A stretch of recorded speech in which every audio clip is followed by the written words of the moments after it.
मैंने भारतीय राजनीति के इतिहास में आज तक किसी बड़े नेता के बारे में यह नहीं देखा कि वो व्यक्ति अपने नाम से खुद दरखास्त लिखता हो। अब संजोग है कि मैं उनके अंतिम क्षण तक जितना ही दिन रहे प्राइवेट सेक्रेटरी के रूप में भी काम किया और उन्हें कितना अनुभव था कि जब नेता विरोधी दल थे तब जब मैं उनके यहाँ गया तो उन्होंने कहा बहुओ तू हमारा साथे चली है। हम रुक गए, उनके साथ गाड़ी में चले। एम्बेसडर गाड़ी मिलती थी नेता विरोधी दल को। उन्होंने कहा कि तू हमारे प्राइवेट सेक्रेटरी बन जा। मैंने कुछ नहीं बोला। फिर उन्होंने कहा कि नहीं, तो आपको जिस तरह से राजनीति करनी है अपना करते रहिएगा, यहाँ कोई दिक्कत नहीं है, मगर ये है कि यहाँ बन जाने से कम रहने और खाने की व्यवस्था हो जाएगी, ये उन्होंने कहा। फिर भी मैंने कुछ नहीं बोला। जो आदत थी उनकी, गाड़ी पर चले, बात हुई, बीच रास्ते में उतार दिए और फिर उन्होंने कहा कि मुझको आप जो है एक दिन के बाद सोच कर बताइए। मैं 2 रोज तक नहीं गया, बड़ा उधेर मूड में था। फिर बाद में एक रोज आया कि इतना बड़ा नेता का प्राइवेट सेक्रेटरी बनना और उनके अनुरोध पर यह मेरे लिए एक तरह से बहुत बड़ी बात है। मैं उनके पास गया तो 2-3 रोज के बाद गया था। तो उन्होंने कहा कि आप माने या ना माने, मैंने 2 रोज पहले ही लिखकर भेज दिया कि आप मेरे प्राइवेट सेक्रेटरी होंगे। अब इसी दौरान कर्पूरी जी जो दरखास्त इकट्ठा करते थे अंतिम दौर में सोनवर्षा विधानसभा क्षेत्र में, तो वो लाते थे, दे देते थे कि इसको पैटर्न जान गए थे, कुछ हम लोग टाइप कराते थे। मगर कर्पूरी जी ने कभी भी, कोई भी कितनो बड़ा विद्वान हो, मंगनीलाल मंडल हो, त्यागी जी हो, कोई भी हो, किसी भी तरह का ड्राफ्टिंग करते हो, टाइप कराते हो, मगर हमने देखा कर्पूरी जी का हर्षी, दीर्घी, कौमा जब तक सुधारते नहीं थे तब तक दस्तखत नहीं करते थे। उसमें एक दरखास्त मुझको मिला, उनका हस्तलिखित उन्हीं के नाम से।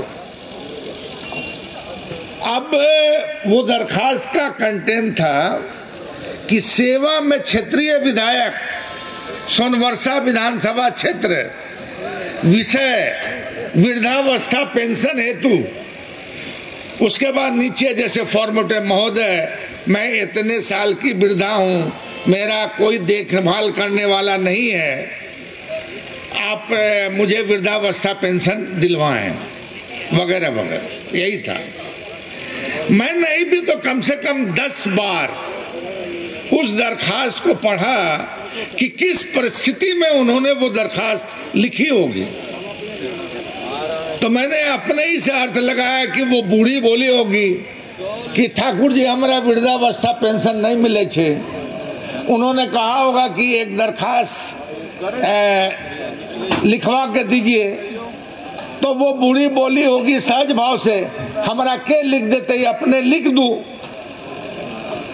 अब उन्होंने अपने से, मैं तो बड़े बड़े लोगों का मतलब नेताओं का इतिहास पढ़ा हूं, जीवनी पढ़ा हूं, मगर कर्पूरी ठाकुर अपने में वोटर्स का और एक मामूली महिला के कहने पर उसका दरखास्त खुद लिखते हूं। मुझे आज तक जिंदगी भर अफसोस है उस दरखास्त के खो जाने का।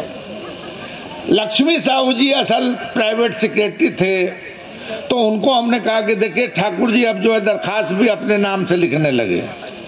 हम उतना तेज नहीं थे, वो थोड़ा तेज थे। कहीं की लाई ये दरखास्त दे दीजिए हमको।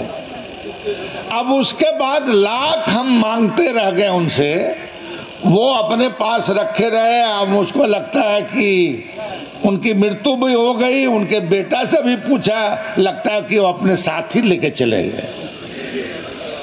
तो मेरे कहने का तात्पर्य यह है कि हमारे जैसा आदमी मंत्री बन जाता है, एमएलए बन जाता है, नेता विरोधी दल बन जाता है, या कोई फिट फाट नेता के श्रेणी में आ जाता है, तो हम लोग कहते हैं कि नहीं आप जो है हम तो दरखास्त लिखेंगे, लिखा के लावा। ये उदाहरण भारतीय राजनीति में मुझको नहीं लगता है कि कोई मिलेगा। अब जननायक कर्पूरी ठाकुर ने दिखावा नहीं किया, मगर उनके विरोधियों ने बहुत प्रचार करते थे। जो उन्हें गाली दिया करते थे, वो बहुत तरह की बातें प्रचार किया करते थे। एक बार इमरजेंसी में उन्होंने मीटिंग बुलाई बनारस में। बाद में वो राज्यसभा सदस्य बने थे रामेश्वर सिंह। वो सस्ता बाबू हमारे यहाँ मंत्री हुआ करते थे, उनके समधी थे। हम लोग, देवेंद्र जी तो थे ही, अब मंगीलाल जी थे, नरेंद्र सिंह थे, वगैरह वगैरह लोग थे। डालमिया गेस्ट हाउस में मीटिंग हुई थी और हम लोग इतने आदमी 6-7 आदमी थे, तो 2-3 ग्रुप में डिफरेंट डब्बा में बैठकर इमरजेंसी के दौरान गए थे। तो जहां पर रामेश्वर सिंह जी का घर था, वहां पर ऐसी वेशभूषा में बैठे हुए थे कर्पूरी जी कि ये हम लोगों से तो ज्यादा नजदीक रहे मंगनीलाल जी। कोई लोग नहीं पहचान पाए कि कर्पूरी ठाकुर बैठे हुए हैं। हम लोगों ने कोई प्रणाम उनाम भी नहीं किया, सीधा चले गए रामेश्वर सिंह के। मतलब मेरे कहने का ये है मकसद कि राजनीति में कथनी और करनी में सामंजस्य बैठाकर चलने वाला और उस तरह की जिंदगी जीने वाला मुझको नहीं लगता है कि कोई दूसरा उदाहरण हो। एक बार का और वाकया यहीं के लोगों का बताया हुआ कि चूंकि समस्तीपुर जिला से उनका वास्ता था, यहाँ के लोग उन्हें, यहाँ के लोग क्या दूसरे लोग भी उनको अपना आदमी समझते थे। तो चूंकि मुख्यमंत्री थे तो व्यस्तता थी ज्यादा, तो मुलाकात नहीं हो पाती थी। सिक्योरिटी से या प्राइवेट सेक्रेटरी से उन्होंने पूछा क्या प्रोग्राम है, जो 2 आदमी यहाँ थे। हो सकता है रामनाथ ठाकुर जी उन दोनों आदमी का नाम जानते हो सकता है वो अब सिधार भी गए हों। तो मालूम हुआ कि वो जा रहे हैं दिल्ली। तो उन दोनों आदमी ने विचार करके कहा कि सबसे अच्छा मौका यही है कि दिल्ली में जाके उनसे मिल लिया जाए। उस वक्त बिहारी भवन था और नीचे में सीएम सूट था।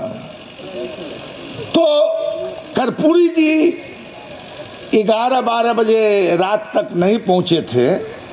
तो जो इधर का आदमी था या जो उनसे लगाव में आ जाता था संगत में, सबसे बड़ा एक गुण उनका ये भी था कि कर्पूरी जी से जो आदमी जुड़ गया वो ये मानता था कि कर्पूरी जी सबसे ज्यादा हम ही को मानते हैं और सबसे ज्यादा हम ही को जानते हैं।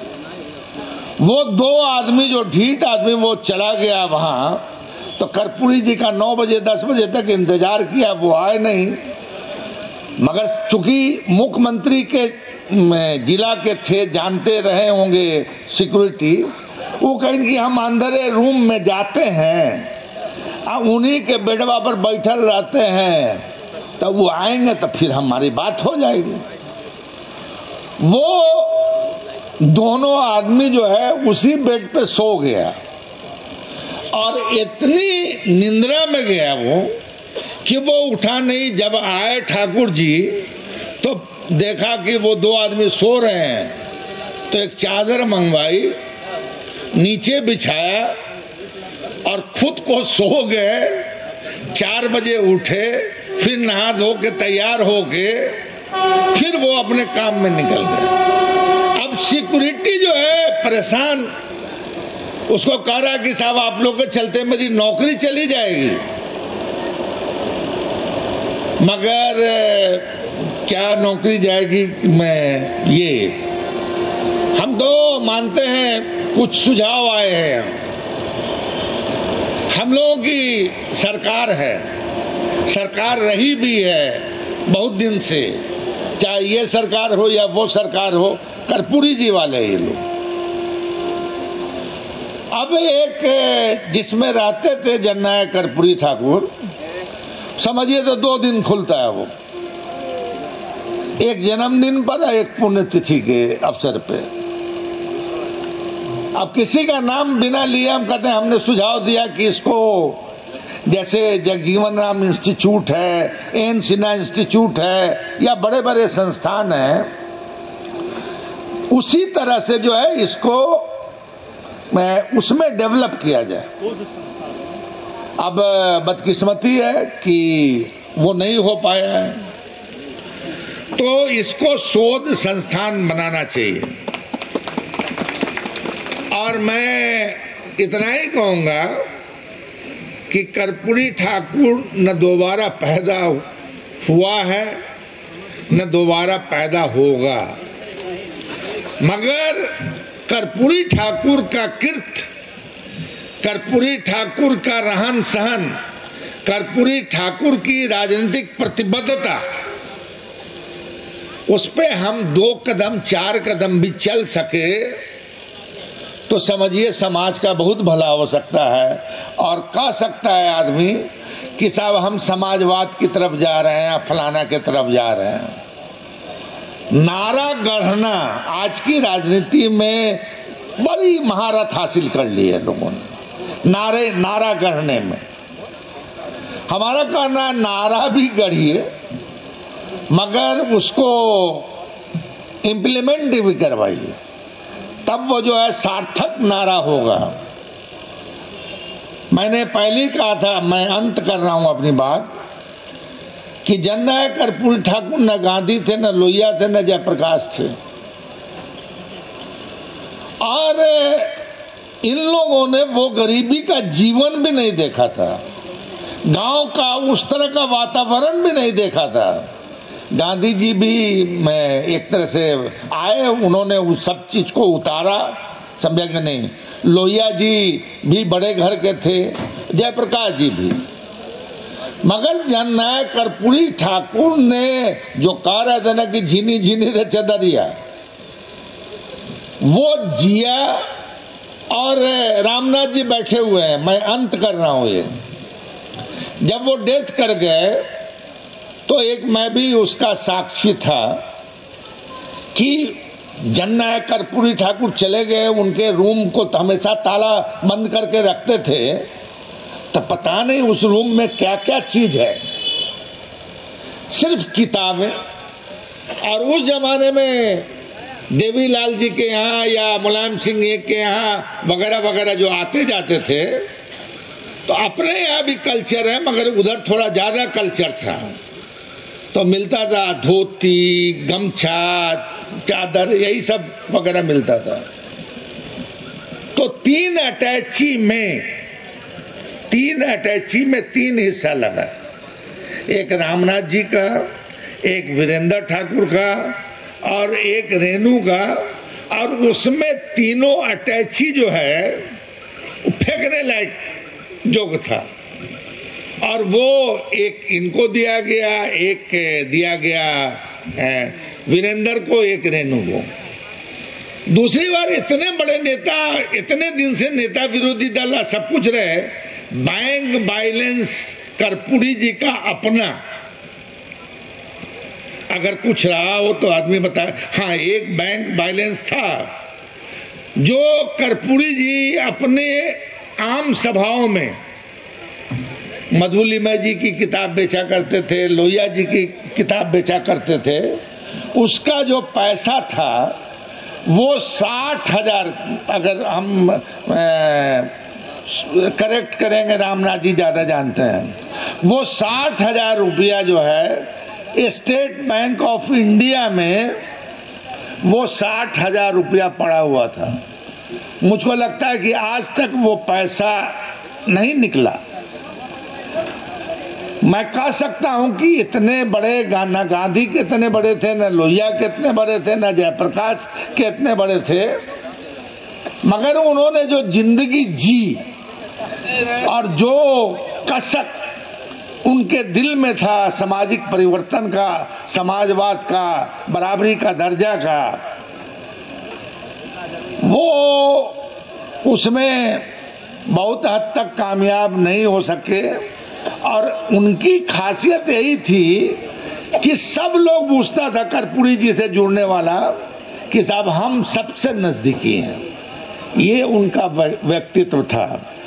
मैं मतलब बोलूं तो उनके बहुत सारी चीजें, मैं जब, अब ये भी व्यक्तिगत बात है बोल दे, कर्पूरी जी इलाज के लिए गए हुए थे दिल्ली में। मेरी शादी एक तरह से लव मैरिज हुई। शादी मेरी जब लव मैरिज हुई तो समझिए 1 महीना करीब जो है, 1 महीना 1.5 महीना जो हो, उसी मकान में रहे और रोज डेली टेलीफोन करके रामनाथ ठाकुर को या परिवार के लोगों को कि सिद्दीकी जी के कोई दिक्कत नहीं ना है, दिक्कत नहीं हुए दिया। मतलब ये नहीं है कि उन्होंने जो राजनीति की कंठ से की, उन्होंने राजनीति की दिल से राजनीति करने वाले लोग की कमी हो गई है। अब सच बोलने वाले लोगों की भी कमी हो गई है अब, और इस वजह से भी सच नहीं बोला जाता है कि सच बोलेंगे तो कहां गर्दन कट जाएगा कोई ठिकाना नहीं है। मगर एक मामूली कार्यकर्ता कर्पूरी ठाकुर जी से लड़ लेता हो, सच बोलता हो, निर्भीक हो के अपनी बात रखता हो, मुझको लगता है अब की राजनीति में बड़े नेताओं के यहाँ ये कम दिखाई देता है। अब अंत कर रहा हूं ये कि जन्ना कर्पूरी ठाकुर के बारे में सब लोग यहाँ गुणगान कर रहे हैं। सरकार भी करती है, सरकार भी है हमारी, और नेता लोग भी हैं, मगर जन्ना कर्पूरी ठाकुर के शताब्दी समारोह के अवसर पे भी तो छुट्टी होना चाहिए था। नहीं, उनके जन्मदिन पर भी तो छुट्टी होना चाहिए कि नहीं होना चाहिए। अब हम लोग जितनी बड़ी जमात है यहाँ इकट्ठी, जगह जगह से आए लोग, अगर यह संकल्प ले लें, हाँ इसमें खतरा बहुत है, कर्पूरी के रास्ते पे चलने में आज की राजनीति में खतरा बहुत है, मगर उस रास्ते पर अगर आप चल सकते हैं 2 कदम 4 कदम 5 कदम 10 कदम, तो हमको लगता है कि आज न कल लोगों को यह लगेगा कि उन्हीं की राजनीति सही थी और वही प्रासंगिक है और उस पद पर चलना है। उस पद पर चलकर अगर आपके मार्फत 2 आदमी 4 आदमी का भला हो गया तो समझिए वही सच्ची श्रद्धांजलि जन्ना कर्पूरी ठाकुर को होगी। यही बात कह के मैं अपनी बात खत्म करता हूँ। धन्यवाद। जो एक ऐतिहासिक कार्यक्रम शुरुआत हुआ था, उसी प्रकार से तमाम हैदराबाद, बेंगलोर, कलकत्ता, उड़ीसा, तमाम जगह कर्पूरी ठाकुर की 100वीं शताब्दी समारोह की कार्यक्रम शुरू हुआ और लास्ट में ये हुआ कि बिहार पटना के कर्पूरी ग्राम में आप तमाम समाजवादी लोग आएंगे। इससे वो बम्बे का एक प्रोग्राम था कर्पूरी, वो दूसरे जगह, तो बहुत सारे लोग एक तय हुआ है कि 23 जनवरी को पार्टी से हटकर तमाम समाजवादी इकट्ठा होंगे और उस पर रणनीति होगी कि अगला केंद्रीय स्तर पर कर्पूरी ठाकुर का जो मिशन है, जो सोच है, वो कैसे नेशनल स्तर पर जाएगा। ये तमाम आप लोगों से अपील कर रहे हैं कि आप लोग कल 23 तारीख को बाबू जगजीवन राम शोध संस्थान में आप लोग यहाँ से वहाँ पधारें।